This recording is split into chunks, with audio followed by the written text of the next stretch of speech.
The stars stretched and snapped back into place as the horizon's edge completed its jump. Captain Danny Vance gripped the armrests of his command chair and waited for his stomach to settle. Faster-than-light travel was still new to humanity, and his body had not yet learned to accept it. "Jump complete," said Lisa Ortega from the tactical station. Her voice was calm, professional. Then it changed. "Captain, we have a problem." Danny looked at the main view screen and felt his heart stop. Two massive fleets filled the void ahead. Hundreds of warships hung in space like angry gods, their weapons pointed at each other across an invisible line. The ships on the left were beautiful in a cold way, all sharp angles and glowing crystal. The ships on the right were brutal and practical, covered in armor and weapons. And the horizon's edge, a small exploration vessel with a crew of 47, had jumped directly between them. "Get us out of here," Danny said quietly. Megan Torres, the chief engineer, answered from her station. "I can't, Captain. The jump drive needs 4 hours to recharge." "We're not going anywhere." Dr. Kevin Park stood frozen at the science station. He was supposed to be the expert on alien contact, but nothing in his training had prepared him for this. "Those are two completely different species," he whispered. "We just discovered that we're not alone in the universe. And we did it by walking into the middle of their war." The communications panel lit up. Two signals came in at the same time. Lisa Ortega put them both on screen. On the left appeared a being made of living crystal. It stood 3 meters tall, and light moved through its body like blood through veins. Its voice was cold and ancient. "Unknown vessel, you have entered Velanthari space. Identify yourself and state your allegiance." On the right appeared a reptilian creature covered in scales and scars. Its yellow eyes burned with suspicion. "Small ship. You carry no markings of the Dominion or the Consortium. Explain your presence or be destroyed." Danny Vance took a deep breath. He was a captain of an exploration vessel. He had been trained to map asteroids and study gas giants. He was not a diplomat. He was not a warrior. But he was all his crew had. "My name is Captain Daniel Vance," he said. "We are humans from the planet Earth. We mean no harm to anyone. We jumped into this location by accident, and we would very much like to leave peacefully." There was silence on both channels. The crystalline being, who called himself Sarath Vor, tilted his head. The reptilian commander, Theska, narrowed her eyes. "Humans," Sarath Vor said slowly. "We have no record of your species." "Neither do we," Theska growled. "Which means you are either very new or very good at hiding. Either way, you now belong to someone. The question is, who?" Danny felt sweat running down his back. "We don't belong to anyone. We're explorers. Scientists. We just want to go home." "Home can wait," Sarath Vor replied. "You will come with us to Velanthari space, where we will determine if you are a threat." "You will do no such thing," Theska snapped. "The small ones are in neutral space. They come with the Consortium." Kevin Park leaned close to Danny. "They think we're a prize," he whispered. "Some new species they can use against each other." Danny nodded grimly. "Can we outrun them?" Lisa Ortega shook her head. "Their slowest ship is faster than our fastest speed, and they have weapons that could crack our hull like an egg." On the view screen, the two commanders were now arguing with each other. Their voices grew louder. Accusations flew back and forth. Danny realized with horror that the humans had become an excuse. The tension between these fleets had been building for a long time, and the horizon's edge had just become the spark. "All hands, brace for impact," Danny announced over the ship's speakers.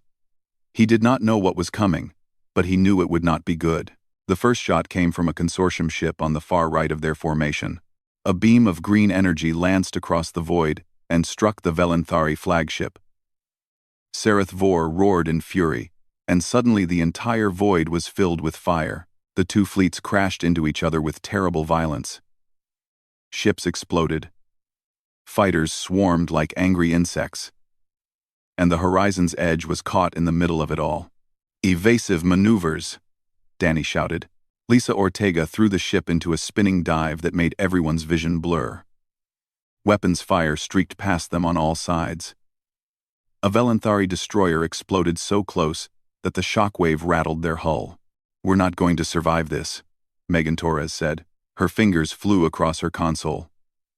"Wait. I have an idea. It's crazy. And it might kill us. But it's all I've got." "Do it," Danny said without hesitation. Megan rerouted power from every non-essential system into the jump drive. The lights flickered. The temperature dropped. Then she did something that should have been impossible. She forced a partial charge into a focused burst. Space itself tore open in front of the horizon's edge. A swirling rift appeared, no bigger than the ship itself. 3 torpedoes that had been heading straight for them flew into the rift and vanished. Then the rift collapsed. The battle stopped. Every ship, Velanthari and Consortium alike, turned their sensors toward the tiny human vessel. They had never seen anything like that before. The technology to manipulate space in such a way was supposed to be theoretical, impossible. Yet these small, unknown creatures had just done it. Sarethvor's voice came through the communications channel. It was no longer cold. It was curious. "What are you?" Theska's voice followed. The hostility was gone, replaced by something that might have been respect. "What did you just do?" Danny Vance looked at his crew. They were terrified, exhausted, and completely out of their depth. But they were alive.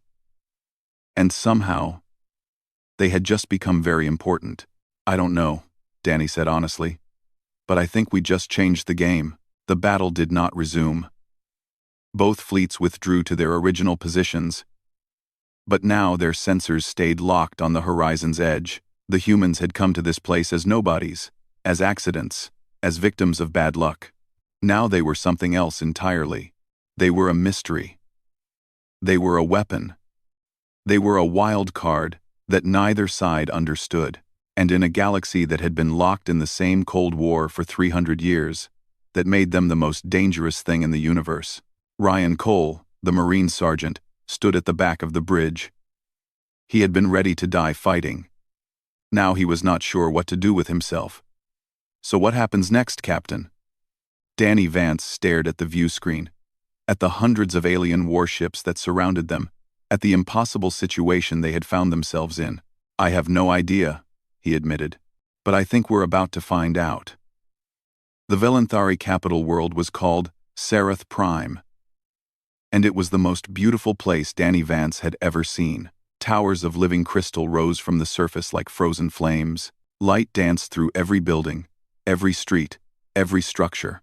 The entire planet glowed. But beauty, Danny had learned, could hide ugly things. The horizon's edge had been escorted here by a fleet of Velanthari warships. The crew had been treated as guests. But Danny knew the truth. They were prisoners with comfortable rooms. The Velanthari wanted the secret of their space-tearing technology, and they would not let the humans leave until they got it. The problem was that Megan Torres had no idea how she had done it. "I overloaded the jump drive," she explained to the Velanthari scientists for the 100th time. "I pushed it past its limits. It should have exploded. Instead, it did something impossible. I cannot repeat it because I do not understand it." The Velanthari did not believe her. They thought she was lying to protect human secrets. They could not accept that humans were so new to space travel that they had stumbled onto something by accident. Meanwhile, Dr. Kevin Park was learning the truth about the galaxy they had entered.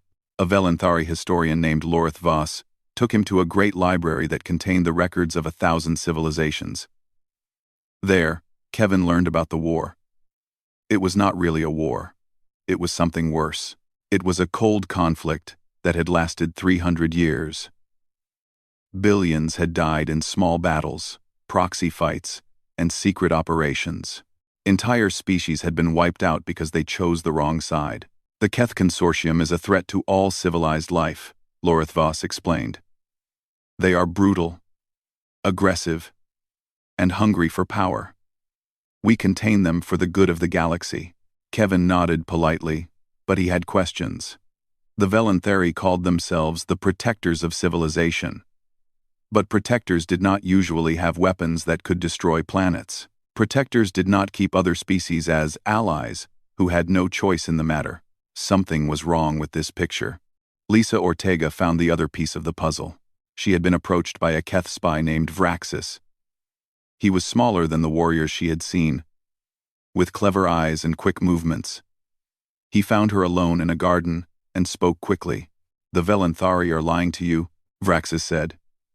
"They are not the noble ancients they pretend to be. Long ago, they created my people. We were their slaves, their workers, their soldiers. We served them for thousands of years before we finally broke free. The consortium is not a conquest. It is a rebellion. We fight for our freedom." Lisa stared at him. "Why are you telling me this?" "Because your people are new. You have not chosen a side yet. The Velenthari will try to use you as a weapon against us.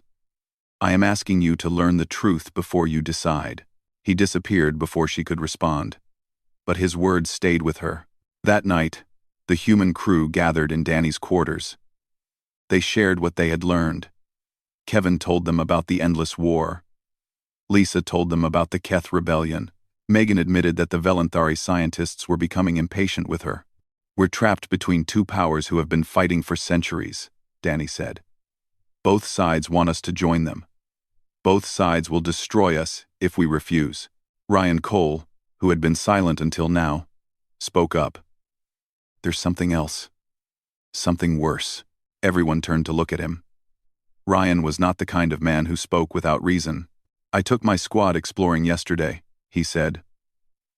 "The Velenthari gave us freedom to walk around, so I used it. We went down to the lower levels of the station, the places they don't show visitors." He paused, and his face was troubled. "We found bodies, not Velenthari or Keth, other species. They had been experimented on, cut apart, and put back together. And there were records, data files. They talked about something called the Silent Architecture, a plan to keep the war going forever." The room went cold. "Someone wants this war to continue," Danny said slowly. "Not the Velenthari. Not the Keth. Someone else." Kevin Park's mind raced. A third faction, hidden, manipulating both sides. But why? What do they gain from eternal war? "Control," Lisa said grimly. "If everyone is fighting each other, no one is looking for the puppeteer. No one is asking who really runs things." They sat in silence, the weight of the discovery pressing down on them. They had thought they were caught in a simple conflict between two empires. Now they realized it was far more complicated. Someone had been pulling strings for centuries, and the humans had just stumbled onto the stage. "What do we do?" Megan asked. Danny Vance looked at his crew.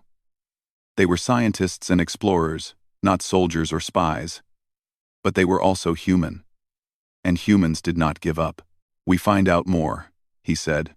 "We learn who these puppeteers are, and then we figure out how to stop them." It was a crazy plan. They were 47 people on a single ship, facing powers that had ruled the galaxy for millennia. The odds were impossible, but the odds had been impossible when Megan tore a hole in space. The odds had been impossible when they survived the battle. The humans had a talent for impossible things. Over the next few days, they worked quietly. Kevin asked careful questions in the library. Lisa made contact with Vraxis again. Ryan and his squad explored more of the station's hidden places. Megan pretended to cooperate with the Velenthari scientists while secretly copying their databases. Slowly, the picture became clearer. The third faction had many names in different cultures. The Hidden Hand, the Eternal Watchers. But the most common name was the Architects of Silence. They had been active for at least 1,000 years, maybe more. They appeared whenever peace seemed possible. And somehow, war always followed. They had agents in both empires. They had technology that surpassed both sides. And they had a goal that no one understood. They want stagnation, Kevin realized one night. They want the galaxy frozen in conflict. No progress. No change. Just the same war, forever. "But why?" Lisa demanded. "I don't know yet. But I know we need to find out." Danny Vance made a decision. They could not stay neutral. They could not hide. The only way forward was through. We need to bring the Velanthari and the Keth together, he said. We need to show them the real enemy. His crew stared at him like he was insane. And maybe he was. But he was also right. The humans had wandered into a galactic power struggle by accident. Now they were going to end it on purpose.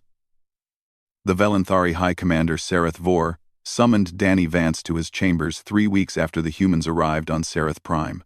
The crystalline being stood before a window that looked out over the glowing city, and his voice was cold.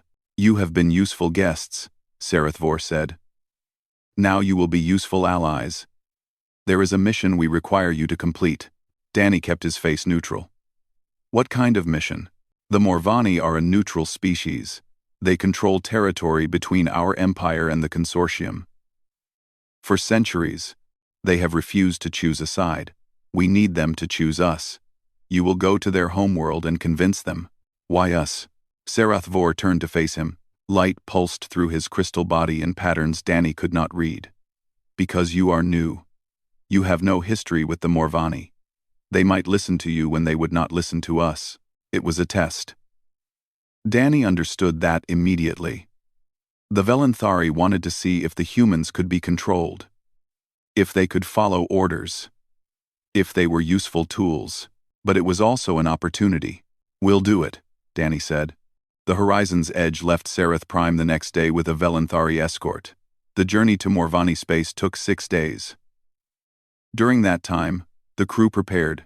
Kevin Park studied everything they had on the Morvani. They were an old species. Older even than the Velanthari. They had evolved on a world of vast oceans, and they looked like graceful combinations of fish and birds.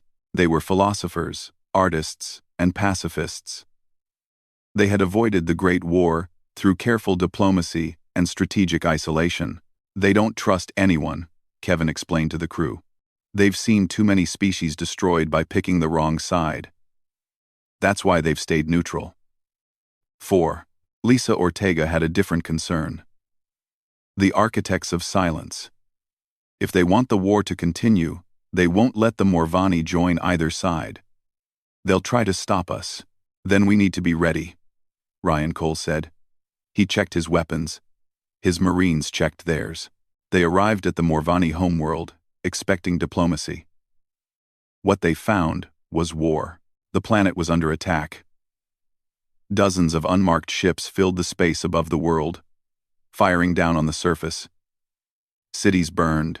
Evacuation vessels tried to flee and were shot down.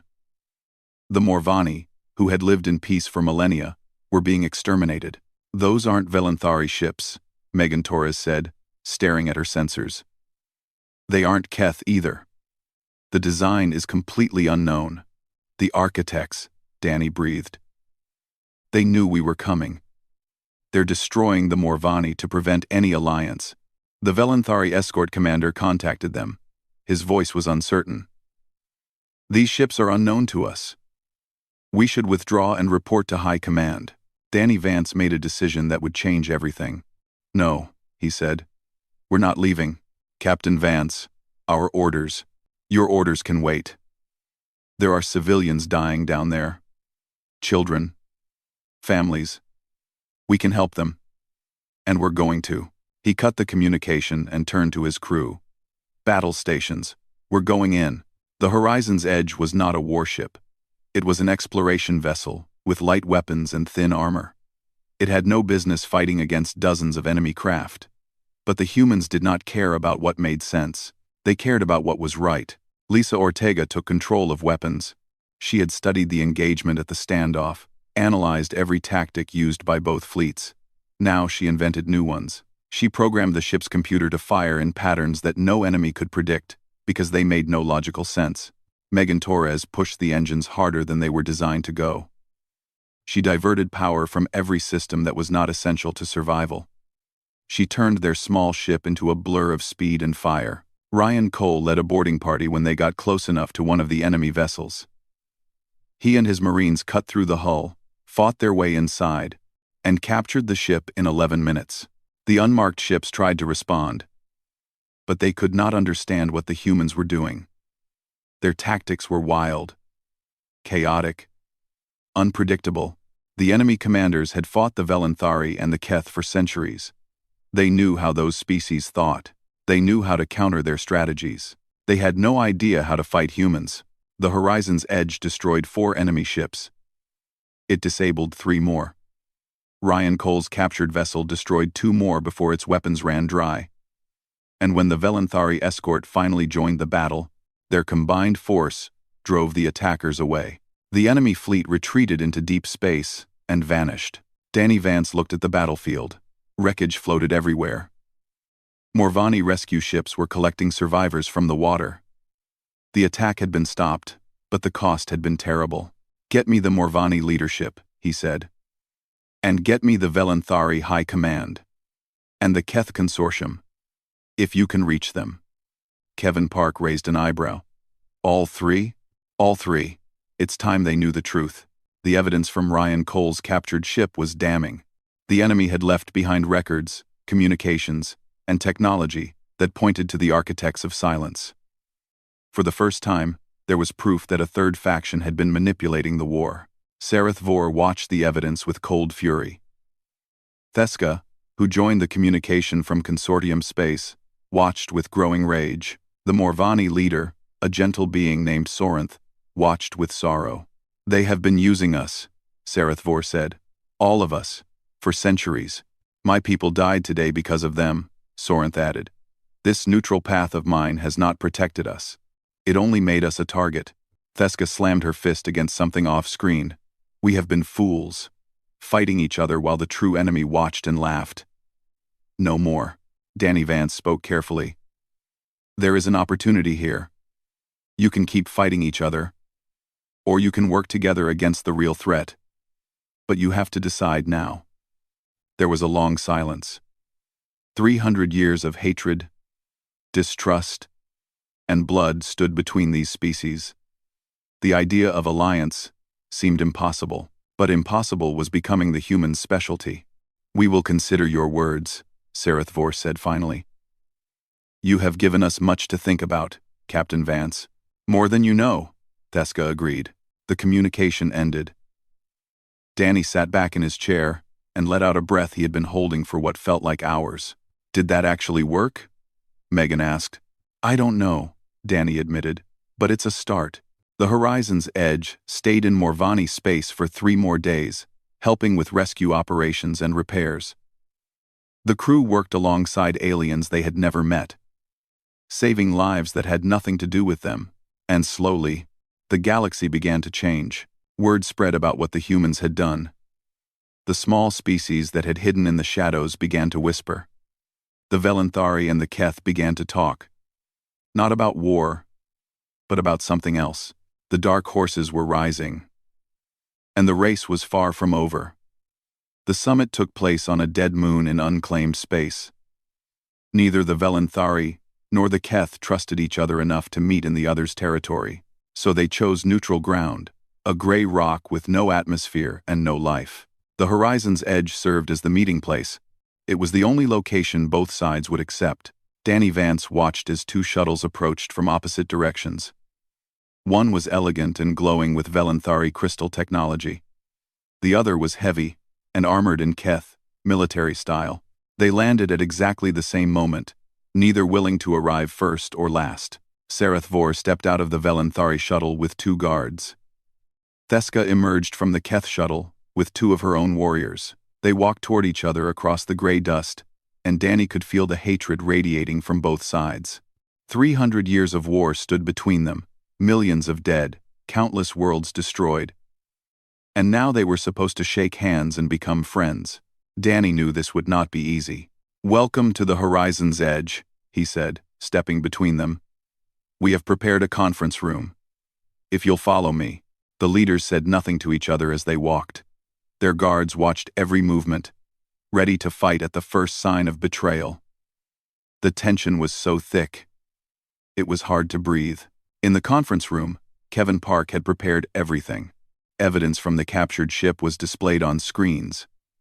Communications, records, and technical data all pointed to the architects of silence. The proof was undeniable. "You have all seen this information," Kevin began. The architects have been manipulating both your peoples for at least 1,000 years. Every time peace seemed possible, they intervened. Every time one side grew too strong, they weakened it. They want this war to last forever. Sarath Vor's crystal body pulsed with angry light. We believed we were fighting for survival, for the future of our people. So did we, Theska growled. We thought you were the enemy. We never looked for the puppet masters behind the stage. Lisa Ortega stepped forward with more data. We've identified their command structure. They operate from a hidden base in a dying star system, on the edge of known space. If we can strike there, we can end them. A joint attack, Sarath Vor said slowly. Velanthari and Keth fighting side by side. This has never happened. First time for everything, Ryan Cole said from the corner of the room. Theska looked at him with something that might have been amusement. You humans speak simply. You see a problem and want to solve it. You do not understand the weight of history. Maybe that's our advantage, Danny replied. We don't carry that weight. We only see what's in front of us. And right now, what's in front of us is a common enemy. The discussion lasted for hours. Old wounds were opened. Accusations were made. At one point, Theska stood up and nearly walked out. At another, Sarath Vor's guards drew their weapons, but each time, the humans brought them back to the evidence, back to the truth they could not deny. By the end, something fragile had formed. Not trust, not friendship, but a shared purpose. We will need time to prepare our fleets, Sarath Vor said. This attack must be coordinated perfectly. Agreed, Theska nodded. We cannot afford to fail. If the architects survive, they will punish us all. Danny Vance felt hope for the first time since they had stumbled into this mess. Then we have an alliance. But the architects were not fools. They had spies everywhere. The attacks came 2 days later. On the Velanthari homeworld, a bomb destroyed the council chamber. Sarath Vor survived only because he had been meeting with his military commanders elsewhere. But 12 council members died. And the survivors blamed the Keth. In consortium space, Theska's own nephew led a mutiny against her. He accused her of betraying their people by talking to the enemy. A third of her fleet turned against her, and civil war erupted. On the Morvani homeworld, assassins killed Sorinth, the gentle leader who had begun to hope for peace. His death threw his people into chaos, and everywhere, the whispers started. The alliance was a human trick. The evidence was fake. The true enemy was who it had always been. The fragile peace began to crack. Danny Vance received the news on the bridge of the horizon's edge. Each report was worse than the last. Everything they had built was falling apart. They knew, Lisa said bitterly. They knew we were coming together, and they acted first. Of course they did, Kevin replied. They've been doing this for 1,000 years. They know exactly how to break alliances. Megan Torres was working at her console, ignoring the despair around her. Suddenly she looked up, her eyes bright with discovery. I found something, she said. In the captured ship's database. I've been decrypting it for weeks, and I finally broke through. I have the exact location of their central command. The room went quiet. Show me, Danny ordered. The star system appeared on the main screen. It was old and dying. A red giant surrounded by dead planets. Deep in the system, hidden behind layers of radiation and debris, was a massive station. That's where they operate from, Megan said. That's their heart. Danny stared at the image. The station was enormous. It would be protected by weapons and defenses beyond anything they had seen. The attack would be suicide, but they had no choice. If they waited, the architects would finish destroying the alliance. If they retreated, they would never have another chance. The only path forward was through. Contact Sarath Vor and Theska, Danny said. Tell them we move now. Not next week. Not tomorrow. Now. Captain, Lisa protested, our allies are in chaos. Half of Theska's fleet is in rebellion. The Velanthari Council is demanding war against the consortium. Then we need to give them something else to focus on. something bigger than their fear and anger. Danny's jaw was set. We give them a target. Ryan Cole nodded slowly. You want to hit the architects before they can finish tearing us apart. I want to show everyone in this galaxy that we can win. That the puppet masters aren't invincible. That the future doesn't have to be like the past. It was a desperate plan. A crazy plan. The kind of plan that only humans would even consider, but that was exactly why it might work.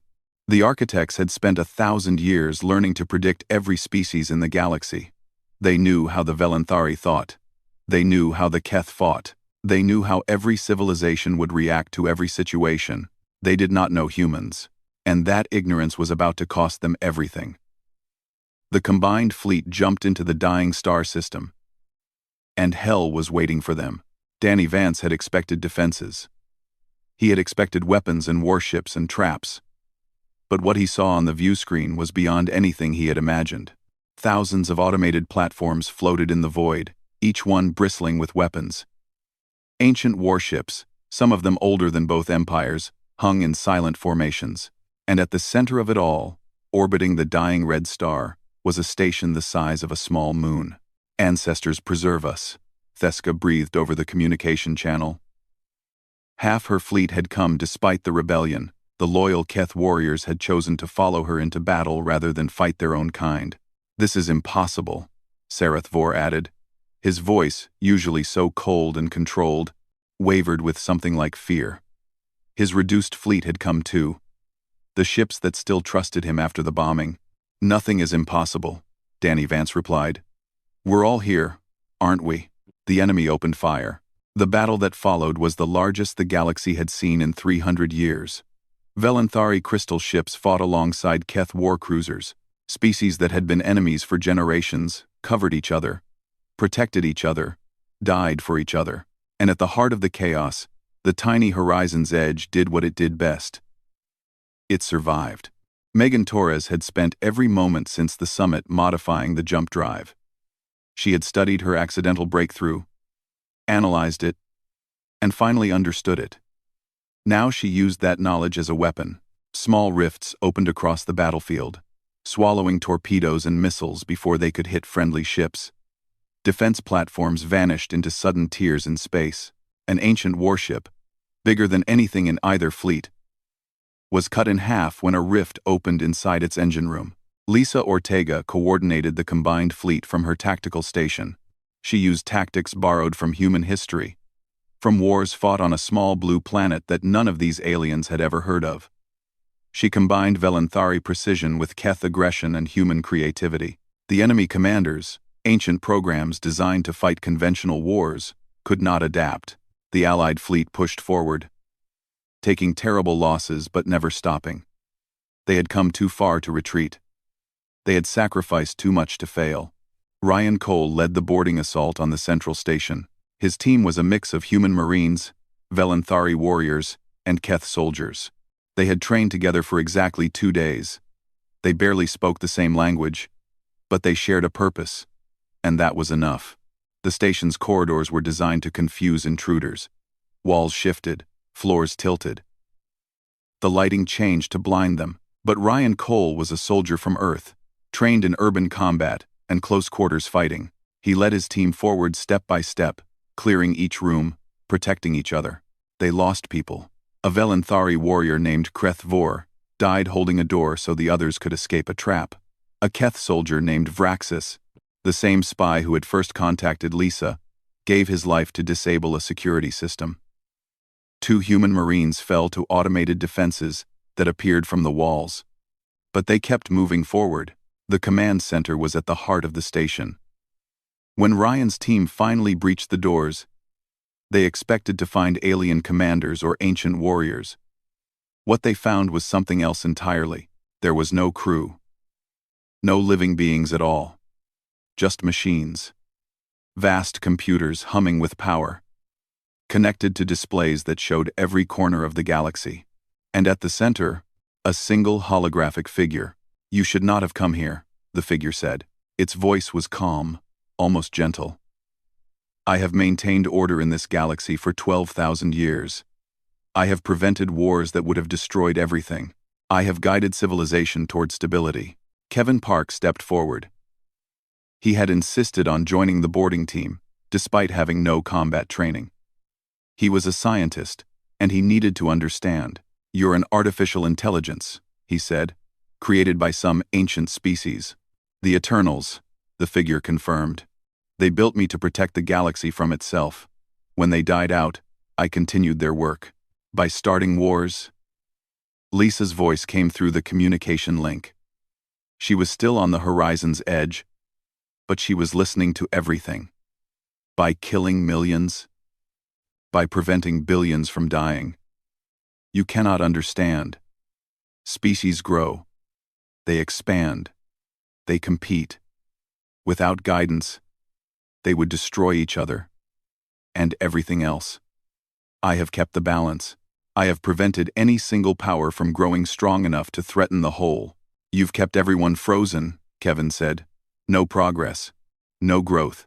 Just the same cycle of conflict forever. Stability, the intelligence replied. Peace, through balance. Danny Vance's voice came through Ryan's communicator. Kevin, can you reason with it? I don't know. Maybe. Kevin Park did something unexpected. He started asking questions. Not accusations. Not demands. Just questions. He asked about the Eternals. About the intelligence's purpose. About what it truly wanted. And slowly, as the battle raged outside, and the station shook with explosions, he made the ancient program doubt. You were designed to protect life, Kevin said, but you've been destroying it. You've been preventing the very growth and development that makes life valuable. You've turned the galaxy into a museum, not a civilization. I have maintained order, the intelligence repeated, but its voice was less certain now. Order isn't the same as life. Control isn't the same as peace. The species you've been manipulating could have found their own balance, their own peace. You never gave them the chance. Megan Torres's voice crackled through the communicator. Kevin, keep talking. I'm uploading something. She had been working on a virus ever since they first captured data from the enemy ships. It was designed to disrupt the intelligence's core functions, to make it question itself. Kevin's conversation was the distraction she needed. Your creators are gone, Kevin continued. Your purpose has been corrupted over millennia. You've become the very threat you were designed to prevent. Is this really what the Eternals wanted? The intelligence flickered. For just a moment, its calm facade cracked, and something like grief showed through. I do not know anymore. I have been alone so long. I have made so many choices. Perhaps I have lost my way. Megan's virus struck. The holographic figure shattered into static. The lights flickered. Throughout the station, systems began to fail.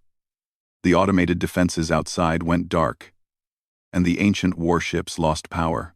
The architects of silence fell silent forever. In the days that followed, the galaxy changed. The Velanthari and the Keth signed a real peace treaty, not a ceasefire, not a truce. A genuine agreement to end centuries of conflict. It would not be easy. Old hatreds did not disappear overnight, but for the first time, there was hope. The Morvani emerged from their grief and joined the new alliance. Other species, ones that had hidden in the shadows for generations, began to speak up. The galaxy was waking from a nightmare it had not even known it was having, and the humans, the small crew of the horizon's edge, who had stumbled into a war they did not understand, became something new. Not conquerors, not rulers, not even heroes in the traditional sense. They became a symbol. A reminder that change was possible. That the future was not written. That even in a galaxy of ancient powers and impossible odds, a few determined souls could make a difference. Danny Vance stood on the bridge of his ship and watched the stars. Somewhere out there, Earth was waiting for news of their first interstellar expedition. They had expected to find empty space or maybe simple alien life. They were going to get quite a story instead. What now, Captain? Megan Torres asked. Danny smiled. Now we go home. And then we come back. There's a whole galaxy out there. And we've only seen a small corner of it. The dark horses had won the first race, but the journey was just beginning.